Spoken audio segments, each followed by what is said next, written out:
Hey there, everybody. Welcome to week 6.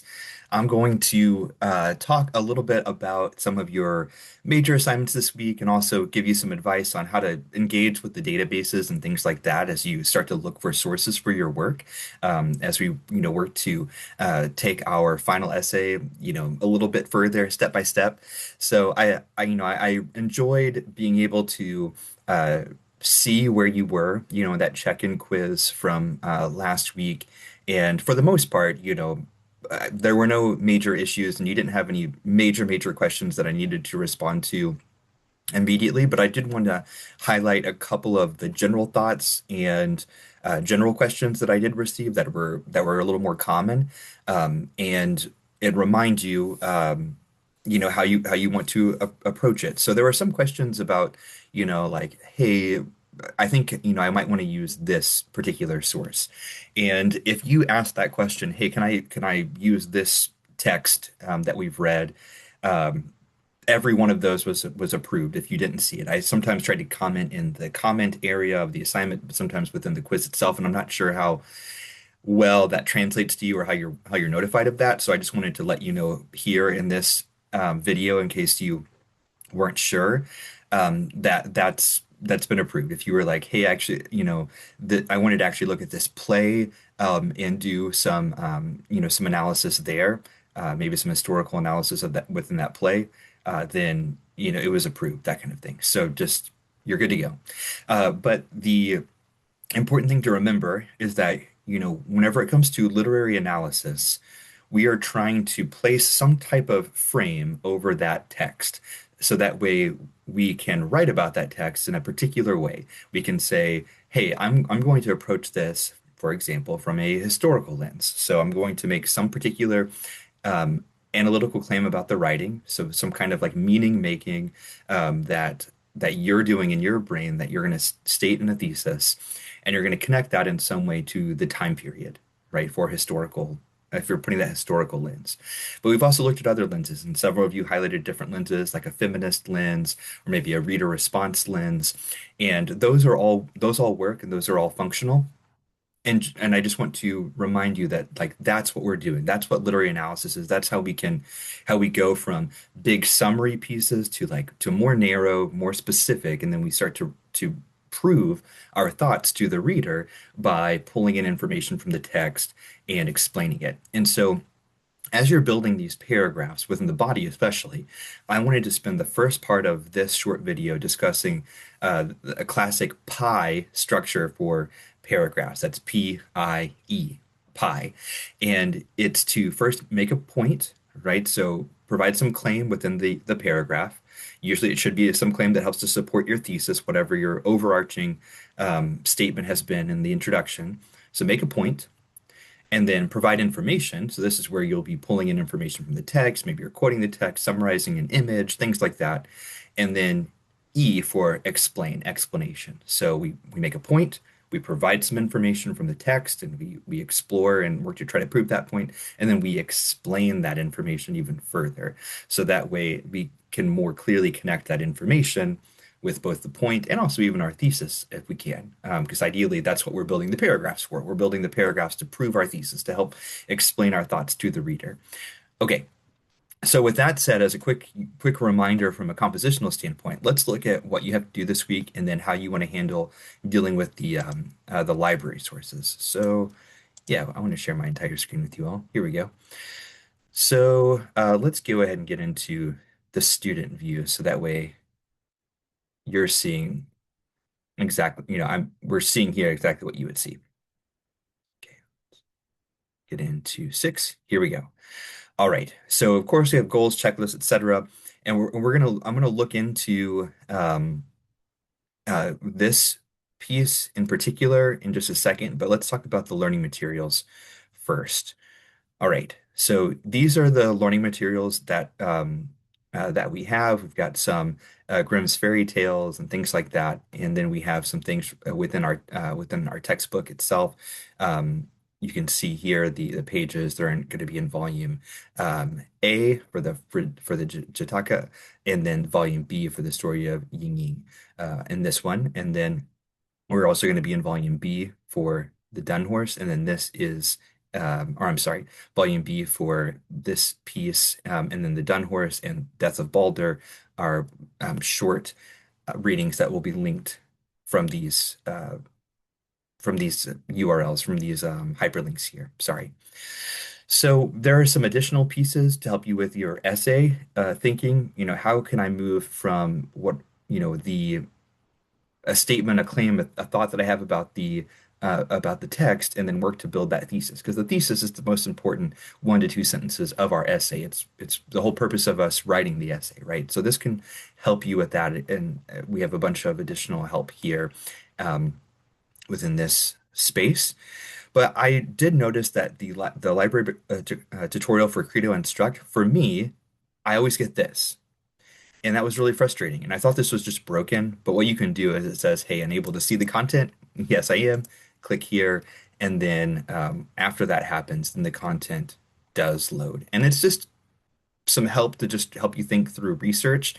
Now, you to take this course, English 111 is a prerequisite. So my assumption is that you have already understood how to do some research. You already understood how to navigate some databases and things like that. But this is a reminder and a refresher for you. And then to go into the My Ivy space a little bit, this is where you can access the library.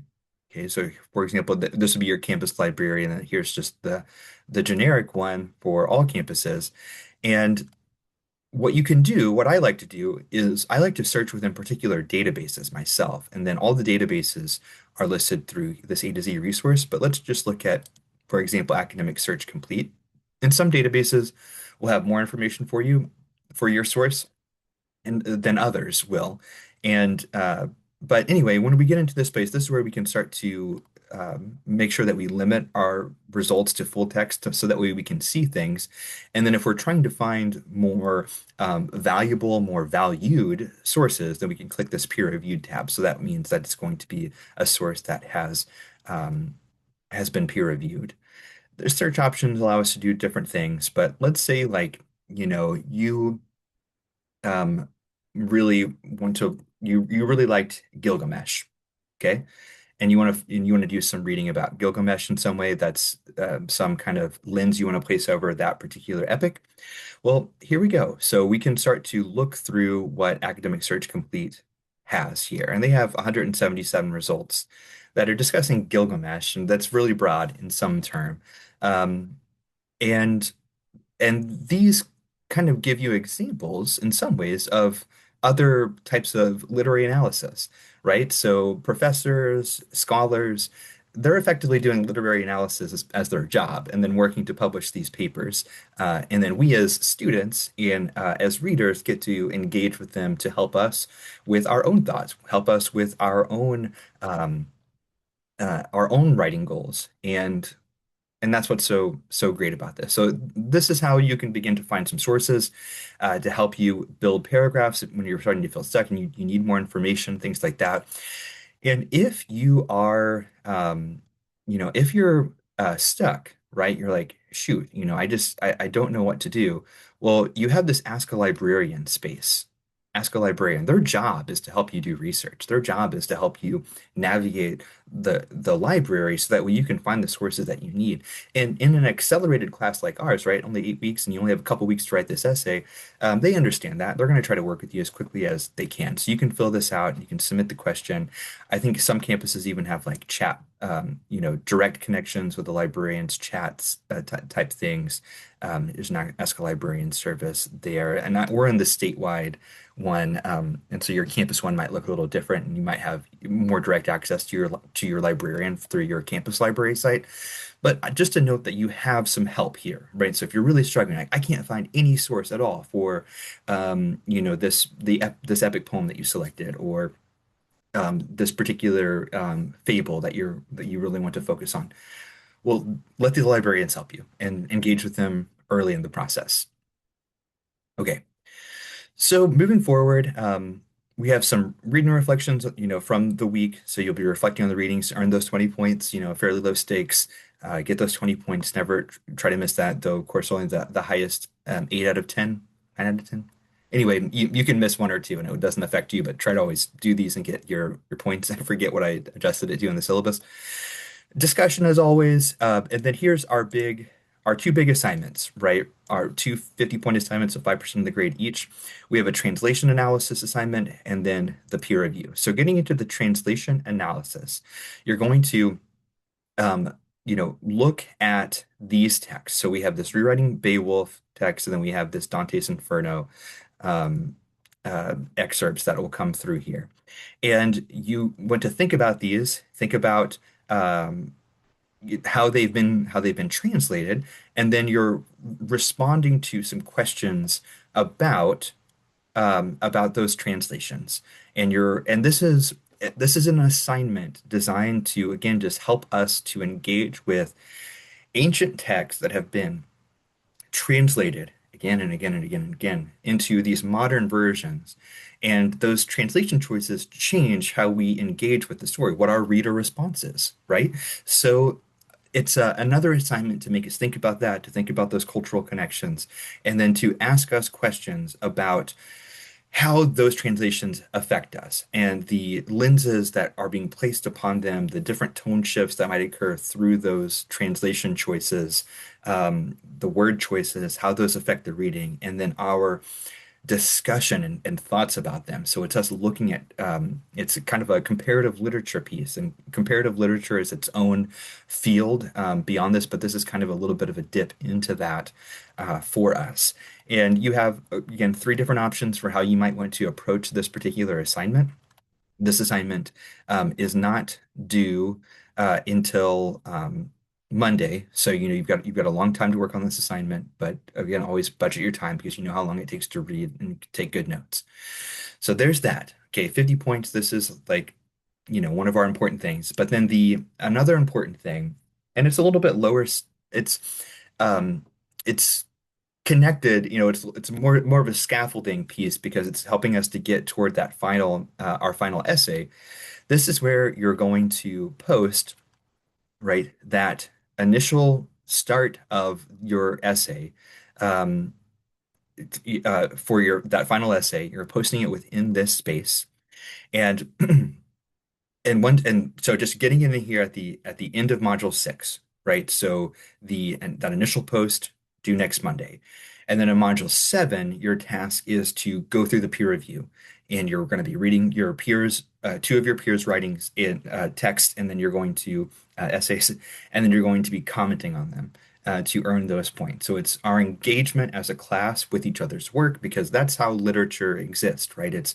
We're all in collaboration, we're all in communication around this stuff, and you might get really good feedback from a peer. You also might not. The purpose of peer review is to really check your own understanding. So the way that you might look at a peer's work and think, oh, what they did there to present the evidence and explain it is really strong. I'm going to let them know that. But also, you might be able to think, okay, they did something really cool there. How might I be able to do that in my own writing? And then you switch that critical eye back onto your own writing. How many of you have written something only to realize you have some crazy typo, or you thought you were writing about something, but you got distracted and started writing about something else that didn't catch it until way later? That happens to me all the time, and that's just the nature of writing because it can be this process that just goes and goes and goes. Writing is thinking, and thinking can get messy, but writing is a recursive process. So we go back, we look at what we've read, we think about what we've received from our peers, what you might have received from me over the course related to how you should maybe be working to improve some element of your writing, and then you work to improve that. So just remember that peer review is really about us checking ourselves to see if we can identify what's strong, what needs to be improved, what we might borrow, what we might suggest, and then how that can influence our own writing whenever we go back to it in the revision stage. Okay, so to come back to you all here for a moment, and again, I apologize for the length of this video, but as we kind of barrel toward the end of the course and our largest assignment, I do think it's necessary to spend a little bit more time together and to give you a little bit more support as we move through these tricky assignments. And if you have questions as you move through this week, don't hesitate to reach out to me. I'll respond as quickly as I can, always within a day, Monday through Friday. But if you email me like sometime late in the day on Friday, then I probably won't see it until Monday morning. So just remember that. But I'm here for you. I appreciate all the work you're doing. I'm really proud of all the work you've been doing. I've really enjoyed, experiencing this class with you, going back through these texts again with you. It's always a joy. So just continue to work hard, take big breaths. Know that we're almost to the end of the term, and you can be successful. So just keep doing what you're doing, or change what you're doing if you haven't been doing work. Start doing work, and then end the semester strongly. Okay, take care, everybody.